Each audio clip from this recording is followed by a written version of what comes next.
நான் போட்டியிடுவதாக அறிவிக்கப்பட்ட காட்டுமன்னார்கோவில் தொகுதியில்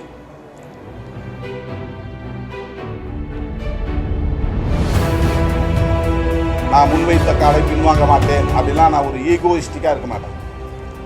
எங்கே ஒரு ஃபார்வேர்டிங் இருக்கும் அந்த இடத்துல ஒரு விட்ராயிங் இருக்கும். இதை ஊடகங்களில் அவங்கெல்லாம் திமுகவுக்கு சொம்படிச்சதுனால தான் திருமாவளவன் தூக்கி போட்டார் அப்படிங்கிற ஒரு நேரேஷன். நான் ஆசைப்பட்டேன், அவ்வளோதான். சட்டமன்றத்துக்குள்ளே போகலான்னு ஆசைப்பட்டேன். இதை செய் அதை செய் அப்படின்னு என்னை கட்டளையிட்டு என்னை வேலை வாங்க யாராலும் முடியாது. நான் பதவி ஆசை இருந்திருந்தா 5 வருஷம் நான் எம்எல்ஏவே இருந்திருப்பேன். ஆட்சியிலும் பங்கு அதிகாரத்திலும் பங்கு என்று விடுதலை சிறுத்தைகள் கட்சி தொடர்ந்து முழங்கி வந்த நிலையிலே இந்த தேர்தலில் ஆட்சியிலும் பங்கு அதிகாரத்திலும் பங்கு என்பதை கோருவீர்களா என்று கேட்டபோது நான் திட்டவட்டமாக மறுதளித்தேன். ஏன் திட்டவட்டமாக மறுதளித்தேன் என்று சொன்னால், அப்படி ஒரு முழக்கத்தை வைப்பதன் மூலம் கூட்டணிக்குள் எந்த சலசலப்பும் ஏற்பட்டுவிடக்கூடாது, அதன் மூலம் இதில் ஒரு பலவீனம் உருவாகிவிடக்கூடாது என்கிற அந்த பொறுப்புணர்வு தான். ஆட்சியிலும் பங்கு அதிகாரத்திலும் பங்கு என்பதை 1999 முதலாக நான் தேர்தல் அரசியலில் அடியெடுத்து வைத்த போது நெய்வேலியில் இருந்து புரட்சியாளர் அம்பேத்கர் சிலை முன்னால் நின்று நான் எழுப்பிய முழக்கம் இது, நான் முன்வைத்த முழக்கம் இது. மூப்பனார் அவர்கள் திரும்ப திரும்ப கேட்டு அதை மேடைகளில் பல முறை சொல்லி இருக்கிறார். அப்படிப்பட்ட நிலையிலும் கூட இந்த முறை நாங்கள் கூட்டணி ஆட்சி குறித்து பேச மாட்டோம், அதற்கான சூழல் இது இல்லை என்று திட்டவட்டமாக மறுதளித்தோம். ஏன் இதை அழுத்தமாக சொல்லுகிறேன் என்றால், நான் போட்டியிடப் போகிறேன் என்று சொன்னதும் ஏதேதோ யூகங்களை ஆளாளுக்கு கட்டமைத்திருக்கிறார்கள்.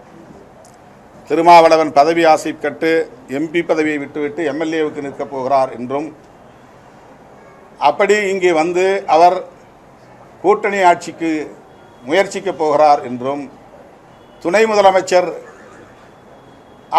ஆவதற்கு ஆசைப்படுகிறார் என்றும், தொங்கு சட்டசபைதான் உருவாகப் போகிறது என்று திருமாவளவனே யூகிக்கிறார் என்றும்,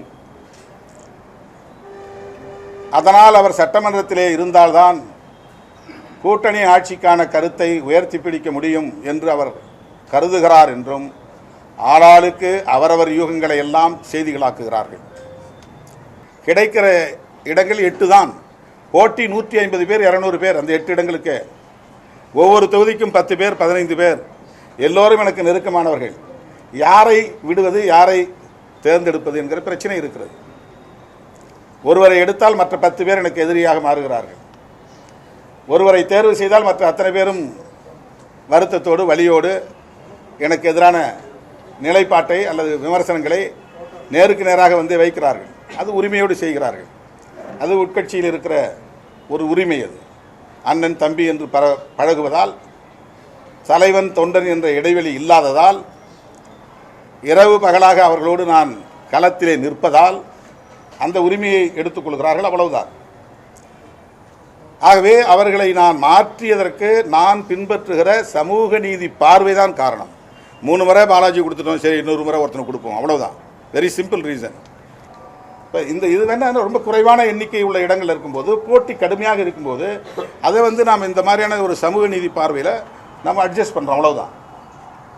இதை ஊடகங்களில் அவங்கெல்லாம் திமுகவுக்கு சொம்படிச்சதுனால தான் திருமாவளவன் தூக்கி போட்டார் அப்படிங்கிற ஒரு நேரேஷன், ஒரு கருத்துருவாக்கம் பண்ணுறாங்க. அதெல்லாம் தாண்டி இப்போ தான் நான் கோர் சப்ஜெக்ட் வரேன், மெயின் சப்ஜெக்ட் வரேன். நான் ஆசைப்பட்டேன், அவ்வளோதான். சட்டமன்றத்துக்குள்ளே போகலான்னு ஆசைப்பட்டேன். ஒரு வார்த்தை என்ன சொன்னேன்னா, அது எங்கள் தம்பிகளுக்காக, நான் ப்ரெஸ்ஸில் சொல்லலை, நான் ஃபேஸ்புக்கில் லைவில் சொன்னேன். 2026 சட்டப்பேரவை தேர்தல் முடிவுகளுக்கு பிறகு தமிழ்நாட்டு அரசியல் சூழல் மாறும். அப்போ நான் சட்டமன்றத்தில் இருந்தால் நல்லதுன்னு நான் நினைக்கிறேன், அவ்வளோதான். இதில் எனக்கு எந்த விஷனும் பெருசாக கால்குலேஷன் அது இது எதுவுமே கிடையாது, எதுவுமே கிடையாது. இது டார்கெட்டட். எது தமிழ்நாடுங்கிறது குறிவைக்கப்பட்ட ஒரு மாநிலமாக மாறி இருக்கு. பிஜேபியும் அதிமுகவும் இங்கே இருக்கக்கூடிய சமூக நீதி அரசியலை சீர்குலைக்கக்கூடிய ஏற்பாடுகளை செய்து கொண்டிருக்கிறார்கள். அப்படிப்பட்ட நிலையில் சட்டமன்றத்திலும் இருப்பது நல்லது அப்படிதான் நினைச்சேன், அவ்வளோதான். சட்டமன்றத்திலும் இருப்பது நல்லது, அவ்வளோதான் என்னுடைய எண்ணம். இதில் யாருடைய இன்ஃப்ளூயன்ஸும் கிடையாது. ஒரு செய்தி நான் உங்களுக்கு சொல்ல கடமைப்பட்டிருக்கிறேன். என்னை யாரும் இன்ஃப்ளூயன்ஸ் பண்ண முடியாது. இதை செய் அதை செய் அப்படின்னு என்னை கட்டளையிட்டு என்னை வேலை வாங்க யாராலும் முடியாது. அது எந்த காலத்திலும் நடக்காது. நான் நல்லது கெட்டது எல்லாவற்றையும் சீர்தூக்கி பார்த்து நான் போட்டியிட வேண்டும் என்று முடிவெடுத்தேன். அதே போல இந்த 6 நாட்களில் 5 நாட்களில் கம்ப்ளீட்டாக ஏதோ திருமாவளவன் ஒரு நோக்கத்தோட உள்நோக்கத்தோட உள்ளே போகணும்னு நினைக்கிறார் அப்படிங்கிற மாதிரியான ஒரு நேரேஷனை செட்டப் பண்ணி ஒரு கட்டுக்கதையை உருவாக்கி எங்கள் கூட்டணியின் நலனை பாதிக்கப்படக்கூடிய வகையில் கருத்து பரப்பல் இங்கே திட்டமிட்டு நடக்கிற சூழலில் நான் இதையும் கருத்தில் கொள்ள வேண்டியிருக்கிறது. இதை நான் புறந்தள்ள முடியாது. நான் முன்வைத்த காலை பின்வாங்க மாட்டேன் அப்படிலாம் நான் ஒரு ஈகோயிஸ்டிக்காக இருக்க மாட்டேன். எங்கே ஒரு ஃபார்வேர்டிங் இருக்கோ அந்த இடத்துல ஒரு விட்ராயிங் இருக்கணும். ஒரு யுத்த களத்தில் முன்னோக்கி போகிறோங்கிறது ஒரு ராஜதந்திரம்னா ஒரு ஸ்டெப்பு பின்வாங்கிறதும் ஒரு ராஜதந்திரம் தான். எந்த யுத்த களத்திலும் பின்வாங்குதல் இல்லாமல் முன்னோக்கி பாய முடியாது. அதனால் இந்த 5 நாட்கள் ஊடகங்களில் நடத்தப்பெற்ற விவாதங்களும் திட்டமிட்டு விடுதலை சிறுத்தைகள் கட்சிக்கு எதிராக பரப்பப்பெற்ற அவதூறுகளும் எல்லாவற்றையும் விட என்னுடைய நோக்கத்திற்கு ஒரு திட்டமிட்ட சித்திரத்தை உருவாக்கி இருக்கிறார்கள். நான் என்னுடைய நோக்கத்தை கொச்சைப்படுத்துவது போல் இருக்கிறது. ஏதோ பதவி ஆசைப்பிடிச்சு நான் டிப்டி சிஎம்காக இங்கே வரப்போகிறேன். அதுக்கு தான் நான் முன்ன சொன்னதெல்லாம் சொன்னேன். நான் ஏன் ராஜினாமா பண்ணேன்னு சொல்ல வேண்டிய அவசியம் இதுதான் வருது. நான் பதவி ஆசை இருந்திருந்தால் 5 வருஷம் நான் எம்எல்ஏவே இருந்திருப்பேன். எனக்கு பதவி ஆசை இருந்திருந்தால் நான் 2006 எனக்கான தொகுதியில் நான் நின்றுக்கிட்டு மற்றவங்களுக்கு போப்பா உனக்கு சீட்டு இல்லைன்னு நான் சொல்லியிருக்க முடியும். இது எனக்கான சீட்டு, நான் நிற்கிற தொகுதி ஜெயிக்கிற தொகுதி எனக்கு வேணும் அப்படின்னு நான் நின்றுக்க முடியும்.